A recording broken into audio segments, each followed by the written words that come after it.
Je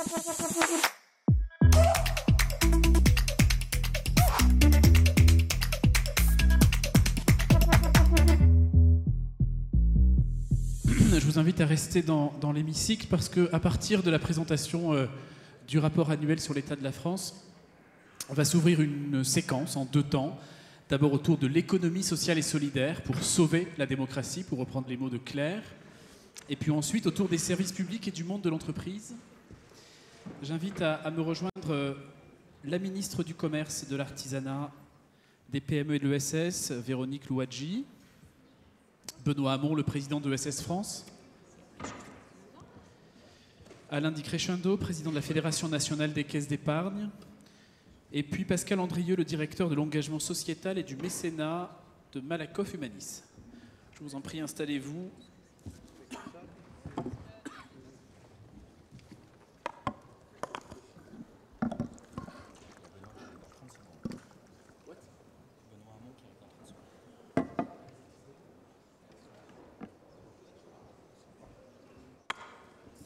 Alors, on est un petit peu pressé par le temps, donc pendant que Benoît Hamon arrive, redire d'abord que... d'abord remercier évidemment mes 4 invités pour leur participation.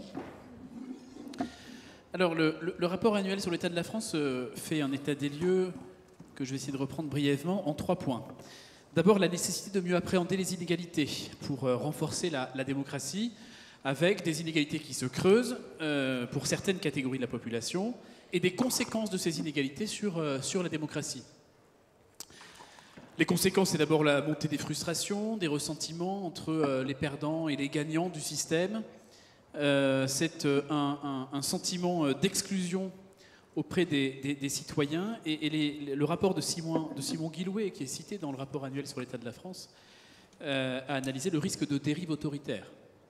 C'est-à-dire des citoyens déçus par les institutions qui sont prêts à se rallier à une option autoritaire dans l'espoir de voir leurs revendications être écoutées. Et puis je pense aussi à l'excellent ouvrage de Sandra Ouabian du Crédoc, que j'ai lu il y a quelques semaines, qui parlait aussi de la compétition méritocratique, et j'aimerais aussi entendre Benoît Hamon sur cette question comme étant l'un des carburants de cette frustration.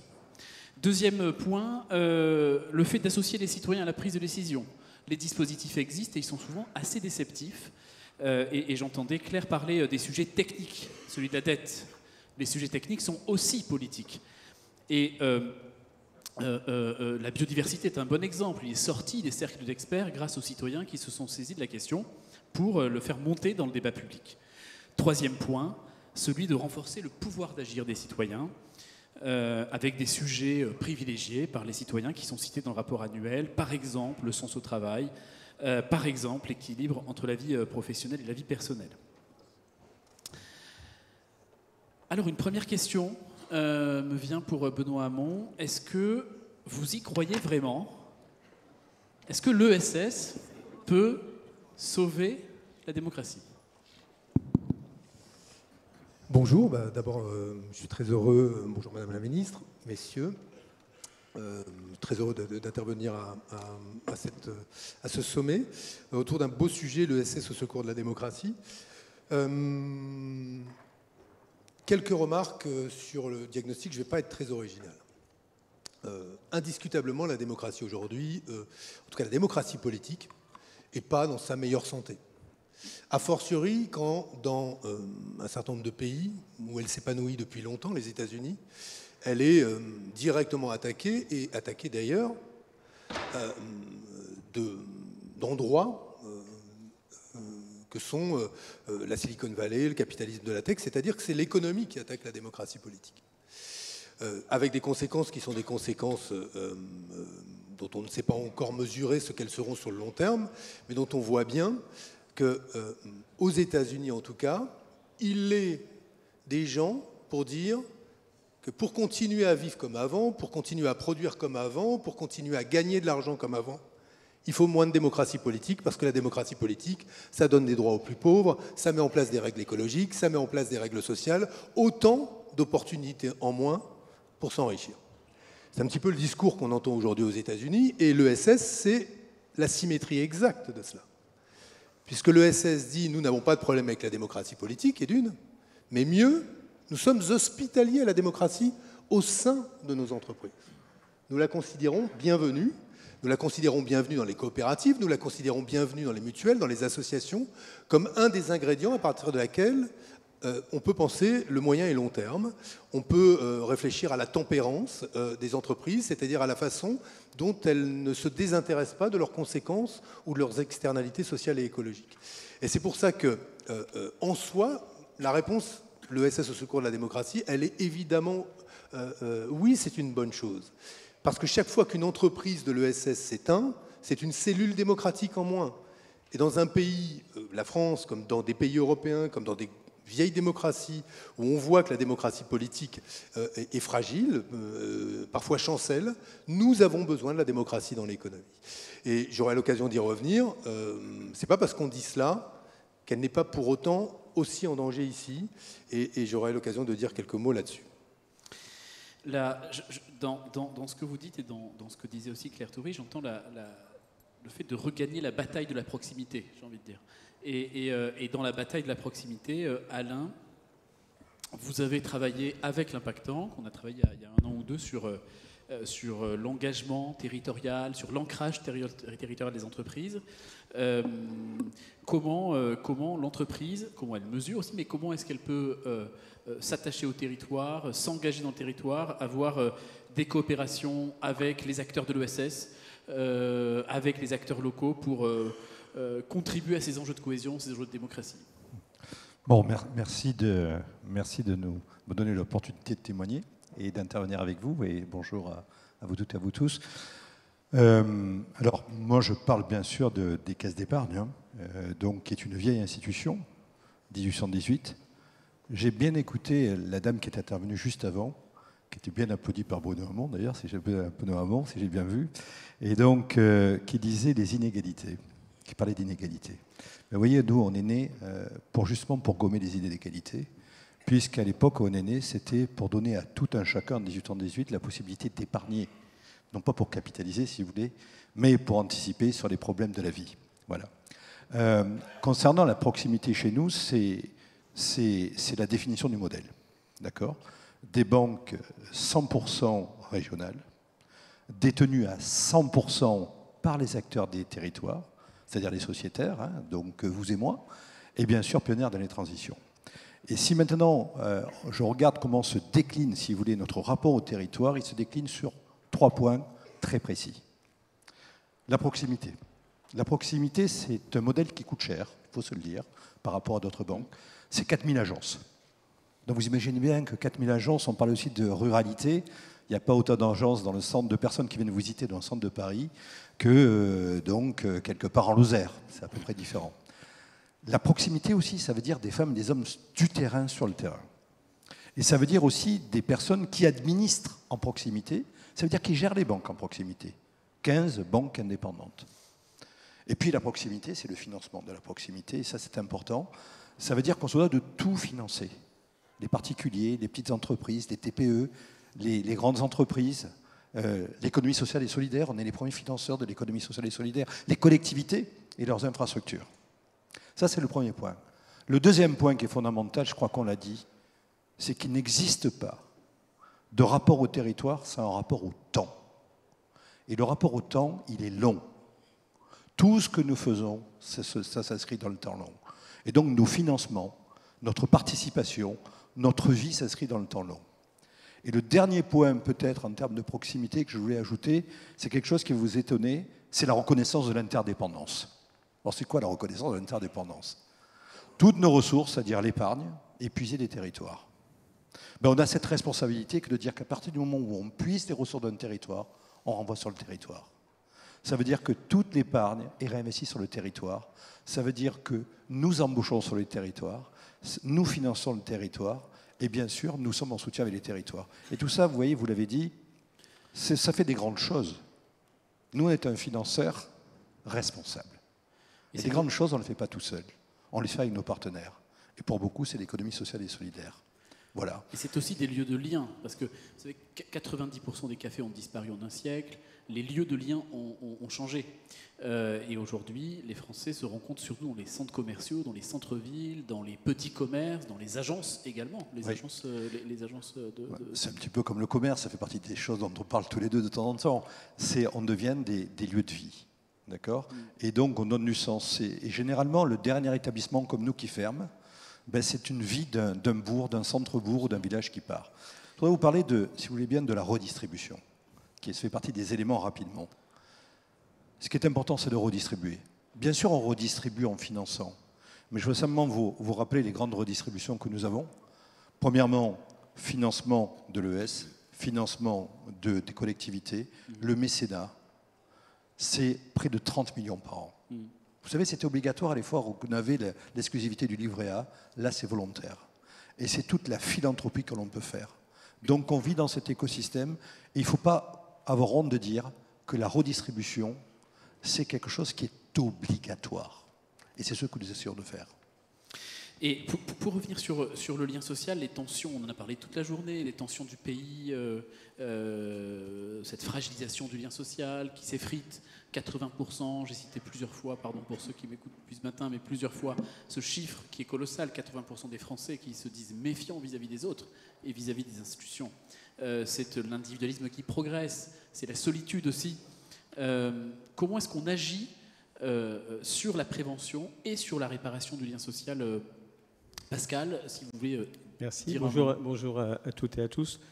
Donc, on l'a bien vu depuis ce matin, puis même les deux tables rondes et puis l'étude qu'a menée Claire, on voit bien qu'aujourd'hui, tout ce qui concerne le lien social, c'est soumis à rude épreuve, comme tu l'as dit, méfiance, individualisation, isolement, notamment pour les plus jeunes.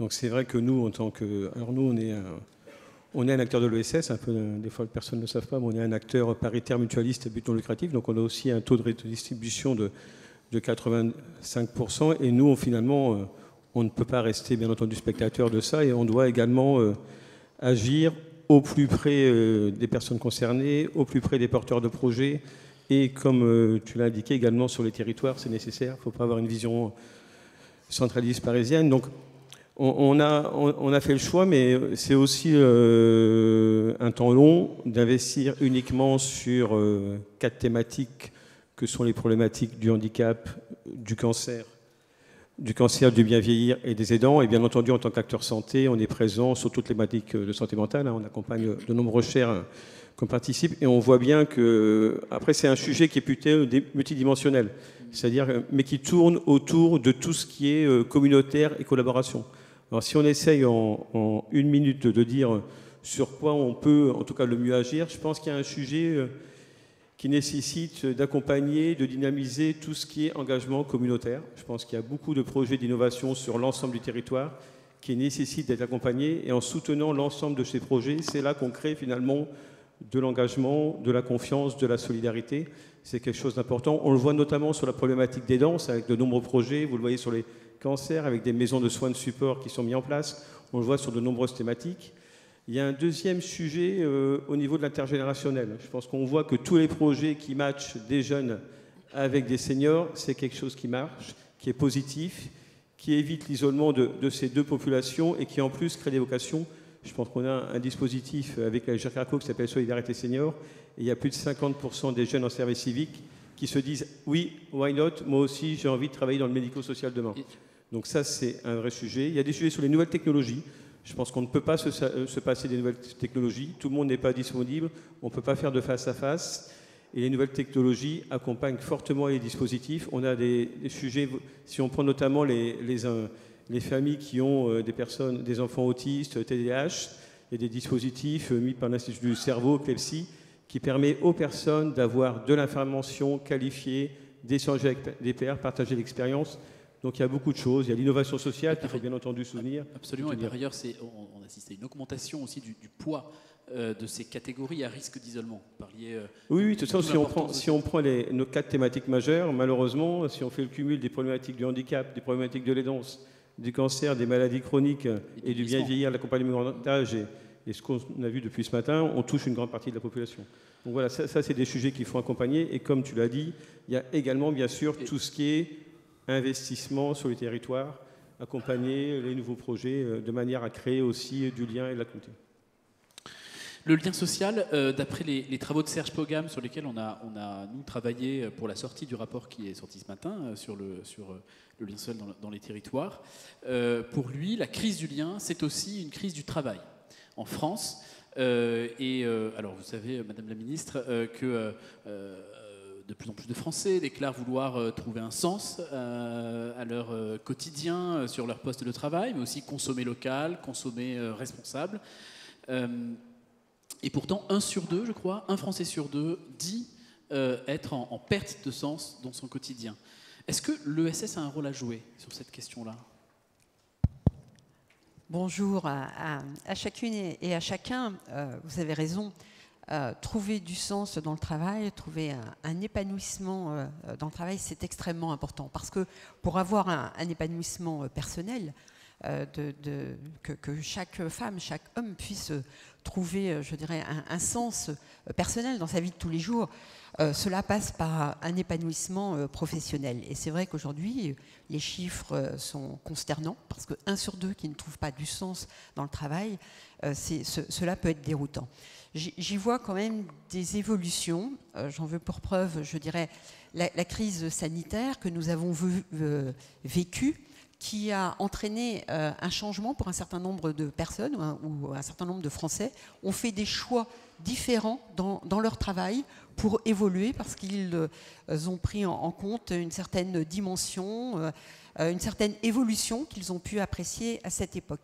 J'en veux pour preuve également une expérience que j'ai eue dans une vie antérieure, parce que j'étais à la tête d'une entreprise d'une quarantaine de personnes pendant 30 ans, et j'ai vu également au moment des recrutements, de l'évolution des personnes qui travaillaient, des souhaits et des attentes différentes des citoyens. On le voit, les attentes des citoyens évoluent sur un grand nombre de sujets, en matière, je dirais, de consommation responsable, de consommation durable également, en matière de circuits courts aussi.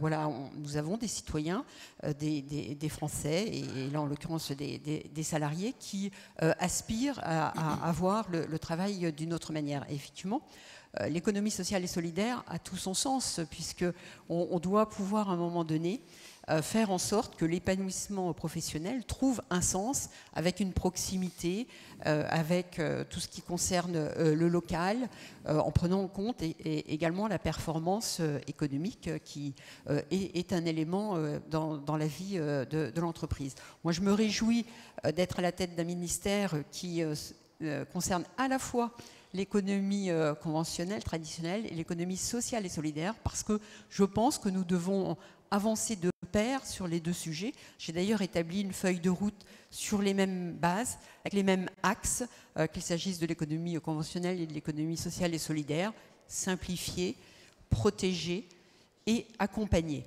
Et je crois qu'il nous faut établir de la transversalité importante entre ces deux économies, et que l'économie sociale et solidaire peut être un effet de levier pour faire évoluer l'économie conventionnelle et répondre effectivement à ce sens du travail, à cet épanouissement professionnel que cherchent les uns et les autres. Je pense qu'il faut encore plus se parler, encore plus travailler ensemble pour faire évoluer l'économie sociale et solidaire, effectivement, peut être un vrai effet de levier. De levier sur les territoires pour regagner cette bataille de la proximité, pour agir sur le lien social, qui fait partie d'ailleurs de la définition de l'utilité sociale dans la loi de 2014. Alain, je rebondis sur ce que vous disiez tout à l'heure pour évoquer la participation démocratique. L'ESS est aussi redonner et du pouvoir aux citoyens. On parlait de pouvoir d'agir dans le rapport annuel sur l'état de la France, grâce à des modèles de gouvernance démocratique, participative, horizontaux, grâce à des modèles de lucrativité limitée. Elle peut aussi permettre de valoriser la voix de ceux qui sont exclus du débat public.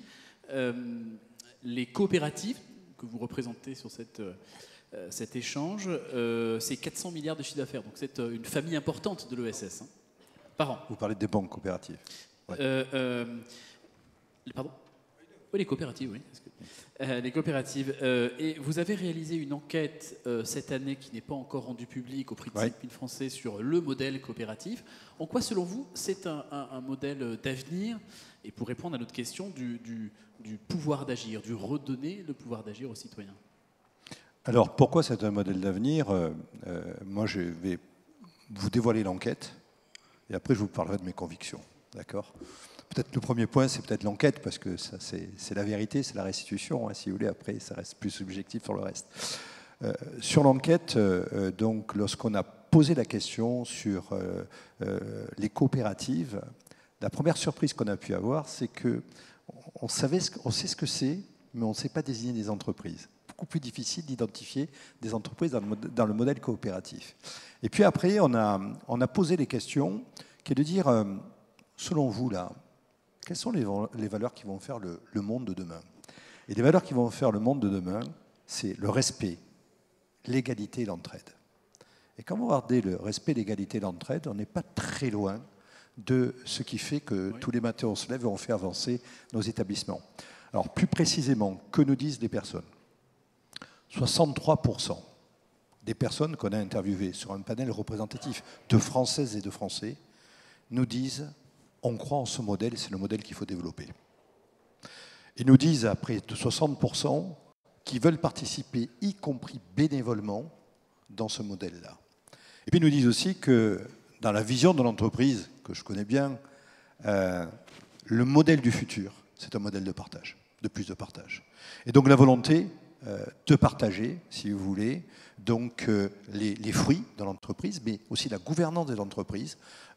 Donc au quotidien, c'est ce que veulent 63% des Français qu'on a interviewés. Donc ça veut dire que quelque part, si vous voulez, il y a tout un mouvement autour de ce monde coopératif. Point numéro 1.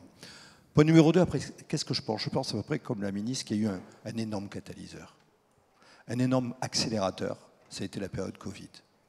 Et moi, j'ai vu des jeunes, j'ai la chance de voir beaucoup de jeunes dans mon activité, et donc les jeunes et les moins jeunes changeaient terriblement. Un nouveau rapport au travail, un nouveau rapport aux valeurs et à la création de valeurs, un nouveau rapport à la proximité. Vous le voyez uniquement dans le monde de l'ESS, parce que vous avez aussi la casquette de président de CCI France, donc aussi oui, le je suis monde de président l'entreprise. Mais je vois la même chose. Je vois la même chose. Ça veut dire que l'entreprise va s'adapter. Ça veut dire que l'entreprise va s'adapter. Peut-être un élément de vigilance, si vous voulez bien, d'inquiétude. Avant peut-être répondre, le modèle chez nous, c'est quoi? C'est un homme, une femme, un homme, une voix. C'est comme ça qu'on gouverne les caisses d'épargne.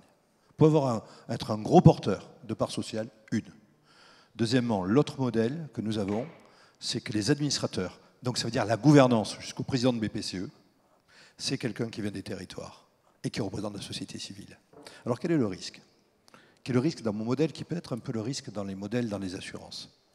C'est que quand vous voyez qu'on a des règlements européens, vous voyez qu'on essaie de professionnaliser, notamment la BCE, d'accord, et les organes de contrôle, de professionnaliser la gouvernance, ça pour nous c'est un risque majeur sur lequel il faut se battre absolument, et ça fait partie de mes grands combats. Ça veut dire que soit mes collègues, mes concitoyens qui viennent des territoires, comment faire en sorte qu'on ne soit pas sanctionné par une gouvernance européenne qui nous dise qu'on n'est pas des banquiers, on n'a pas le niveau, etc. Et c'est toute la démarche que je développe avec mes collègues en termes de formation pour former donc nos concitoyens à pouvoir administrer des établissements comme des banques. C'est un challenge majeur. Et n'oubliez pas la chose suivante pour finir, c'est qu'en ce qui me concerne, les banques coopératives, c'est une spécialité française. Et quand vous avez des règlements européens, que je défends par ailleurs, hein, il faut faire un petit peu attention. Il faut préserver nos modèles et donc ce qui nous différencie des autres. On y reviendra avec Madame la Ministre en conclusion de ce débat. Pour rester d'abord sur le pouvoir d'agir. Le pouvoir d'agir des citoyens qui se joue aussi dans l'action sociale, dans le médico-social, qui est une partie importante de l'économie sociale et solidaire. C'est se loger décemment, c'est se soigner décemment. Ça fait partie d'ailleurs des sujets de préoccupation des Français dans le rapport annuel sur l'état de la France. On en a parlé cet après-midi à 14h avec un magnifique débat où a participé Jean-Marc Borrello sur les besoins essentiels, lucratifs ou non lucratifs. C'est un magnifique débat. Dans l'ESS, est-ce que l'ESS, c'est aussi une alternative à ces logiques marchandes pour permettre de renforcer le pouvoir d'agir. J'aimerais avoir votre regard, Benoît Hamon, sur un débat qui a déjà eu lieu, mais j'aurais bien aimé vous voir aussi sur le précédent, donc j'en profite. Est-ce qu'on peut parler de performance sociale? Est-ce que c'est un gros mot? C'est aussi la qualité, pour moi je le vois comme un synonyme de la qualité de la prise en charge. Et est-ce que la performance sociale, c'est pas ça aussi le pouvoir d'agir des citoyens dans le social? Et alors, la question est compliquée, je vais la complexifier encore. Est-ce que la mesure d'impact, elle peut, selon vous, parce que c'est le sommet de la mesure d'impact, participer à piloter cette performance sociale? En fait, c'est la dernière fois que je vais parler là ou pas? Ok. Non, mais c'est pour savoir si j'attends pour épicer le débat ou pas. Alors je vais vous prendre un exemple très concret. Moi, je suis sur la même ligne que Borrello sur ces questions-là. Je pense que le privé lucratif dans le champ de la vulnérabilité des personnes, ça n'est pas sain. Et d'ailleurs, je regrette qu'aujourd'hui, il y ait une proposition de loi au Sénat qui propose que pour l'accompagnement en fin de vie, on ouvre au lucratif. On a eu le scandale Orpea, on a eu le scandale des crèches, ça nous donne une direction, et la bonne direction, c'est public ou privé non lucratif. Et quand on me dit qu'il faut aller chercher le lucratif pour financer l'investissement, oui, mais le lucratif, à un moment, il doit servir un dividende, et quand il veut servir un dividende et qu'il doit faire un arbitrage contre la dignité des personnes, preuve a été faite qu'il a fait l'arbitrage contre la dignité des personnes. Donc, première remarque. Deuxième remarque, toujours dans le même champ, je vois que l'ESSEC, enseignement supérieur non lucratif, se plaint que Parcoursup aujourd'hui ait créé un marché des établissements d'enseignement supérieur lucratif qui s'adressent aux parents qui ont peur pour leurs enfants, fournissent des diplômes de très faible qualité et derrière on se fait de l'argent. Là encore, on doit mettre des règles. Et c'est une invitation d'ailleurs, j'en profite, à poser la question tout à l'heure au commissaire Séjourné, parce que sur l'ESS, moi je vais vous dire, je connais ça maintenant depuis longtemps, l'ESS on peut faire des très beaux discours. Impact, blablabla, performance sociale, blablabla, économie de la bienveillance, blablabla, etc., etc. Et à la fin, on va réduire la voilure de la directive CS3D, on va réduire la voilure de la directive CSRD, et on va enlever l'ESS, la ministre est au courant, de la DG GROW alors qu'elle y était très bien et que la Commission européenne avait fait un bon boulot dans le précédent mandat. Donc posez-lui la question, s'il vous plaît, tout à l'heure, de quelle manière aujourd'hui la Commission européenne peut nous aider. Et pourquoi encore, toujours sur le lien social, le président de la République a dit, et cette parole était importante, et Dieu qu'elle était lucide, nous sommes entrés, ce sont ces mots, c'est pas de la dernière mission, un peu avant, en économie de guerre. Disant cela, il fait référence à quoi ? À la guerre commerciale que livrent les États-Unis au monde entier, et avec le comportement erratique que l'on connaît du président de la République, et une logique d'ailleurs intéressante en démocratie transactionnelle, comme si le contrat prenait le dessus sur ce que doit être le rapport du dirigeant politique aux citoyens, première remarque, et la guerre tout court sur le continent européen. Eh bien moi je vais vous dire, une des forces de la France, c'est la capacité des acteurs de l'économie sociale et solidaire à maintenir des liens sociaux sur ce dernier kilomètre de l'intérêt général qui garantissent que le pays reste uni. Et nous aurons besoin de cette unité,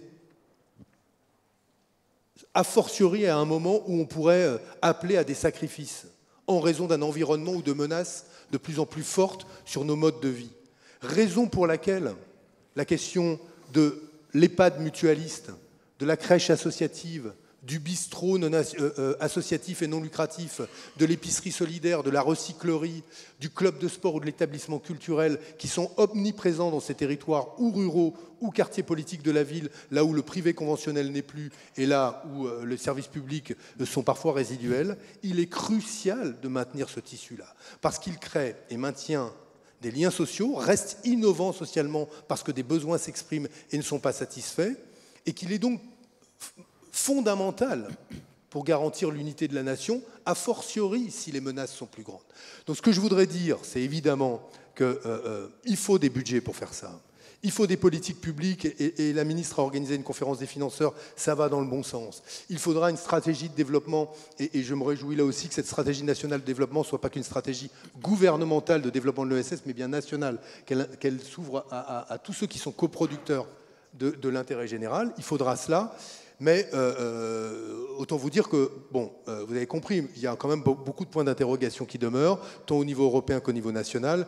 Et moi, voilà, j'attends aussi des engagements Pour commencer, ce serait bien qu'on le fasse dans le champ de la vulnérabilité des personnes, mais vous l'avez bien compris, beaucoup d'autres secteurs appellent à des stratégies qui soient des stratégies offensives de développement de l'ESS et pas simplement de préserver ce qui existe. On sera au rendez-vous de l'unité du pays, on sera au rendez-vous du développement de ce pays. Encore faut-il nous inviter à la table pour le faire et ne pas nous couper l'herbe sous le pied. Merci Benoît.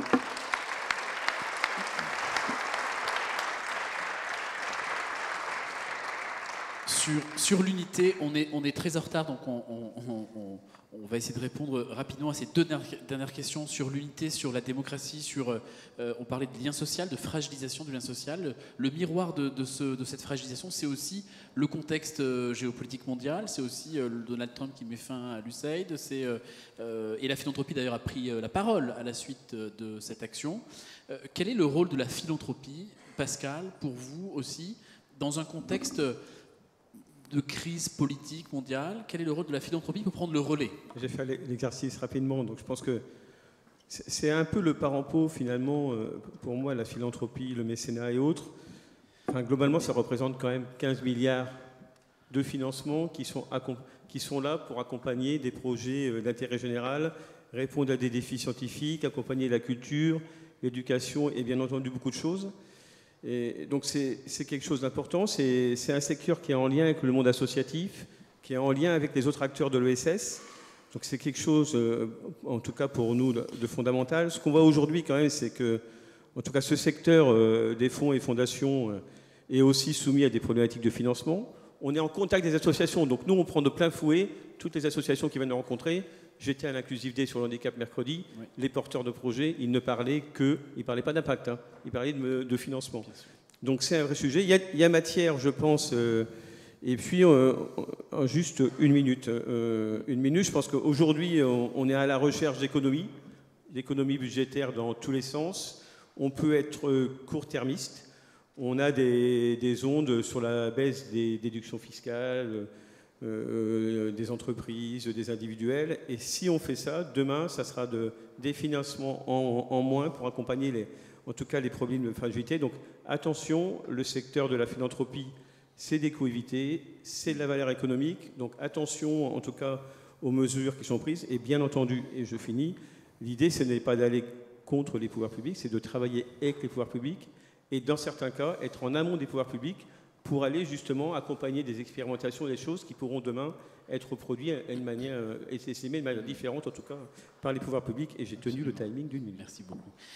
Pour clôturer ce débat, j'aimerais me tourner vers vous, Madame la Ministre, en renversant la question. L'ESS au secours de la démocratie, est-ce qu'elle peut constituer aussi un vecteur de développement de l'ESS dans un contexte difficile de son financement, parce qu'elle en parlait. J'ai moi-même participé à la conférence des financeurs de l'ESS organisée il y a quelques jours, où j'ai entendu parler de mesures d'impact à plusieurs reprises d'ailleurs. Quel est votre regard ?